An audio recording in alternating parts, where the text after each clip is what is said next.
20 साल की उम्र के लोग हैं, उन्होंने वो अखबार नहीं पढ़े हैं जिसकी हेडलाइन हुआ करती थी कि आज इतने लाख का घोटाला हो गया, आज इतने करोड़ का घोटाला हो गया, आज ये हो गया, ये हो गया, ये हो गया। आज जो 18-20 साल के बच्चे हैं, उन्होंने ये पढ़ा नहीं है, उन्हें पता नहीं है कि 10 साल 11 साल के पहले देश की हालत क्या थे। उसने एक नया हिंदुस्तान देखा है और इसलिए उसके सपने भी वहीं से शुरू हो जाते हैं और तब जाकर के हमारी जिम्मेवारी अनेक गुना बढ़ जाती है। क्या हमारा दायित्व नहीं है कि 18 से 25 साल की एक पूरी पीढ़ी को टारगेट करके, प्लान करके भारतीय जनता पार्टी से जोड़ें, ताकि उनको भी पता चले कि उनके माता पिता ने कितने बुरे दिन देखे थे, उनके माता पिता कितनी मुसीबतों से गुजरते थे।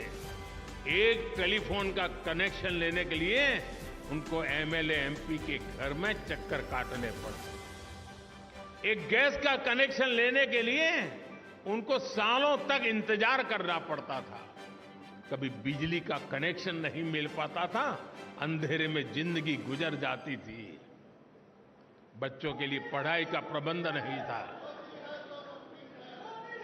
18 से 25 साल के उन हमारे देश के बेटे बेटियों ने अपने मां बाप की मुसीबतों से गुजरते थे, जिंदगी जीते थे, उससे वो अनभिज्ञ है। भारतीय जनता पार्टी के कार्यकर्ता का काम है कि उसको भारतीय जनता पार्टी में हमारा मेंबर बना करके, साथी बना करके, उसे हम कहां से कहां देश को ले गए, ये आत्मविश्वास से भरने की जरूरत है। साथियों, 18 से 25 का उम्र का व्यक्ति मेरे लिए भाजपा के मतदाता जैसे सीमित स्वार्थी विचार से मैं उसकी चर्चा नहीं कर रहा।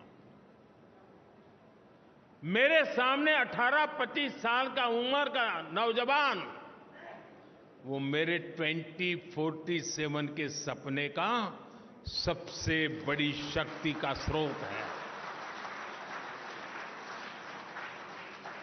2047 में मेरा देश विकसित भारत बनेगा। आज जो 18, 20, 22, 25 साल का नौजवान है, वो उस समय 50 साल का हुआ होगा। उसकी जीवनी की सबसे ऊर्जावान समय देश विकसित भारत की यात्रा में होगा। उस समय उसकी जीवन की यात्रा चलती होगी। एक इतना बढ़िया संयोग होगा कि उसका सामर्थ्य हमें विकसित भारत बनाने के सपने पूरे करने में काम आएगा। और इसलिए विकसित भारत के सपने पूरे करने के लिए जिस सामर्थ्य की मुझे जरूरत है, वो 18 से 25 साल का मेरा नौजवान है। उसे हमने इस विचार से जोड़ना है, नेशन फर्स्ट के लिए, जीने के लिए जोड़ना है।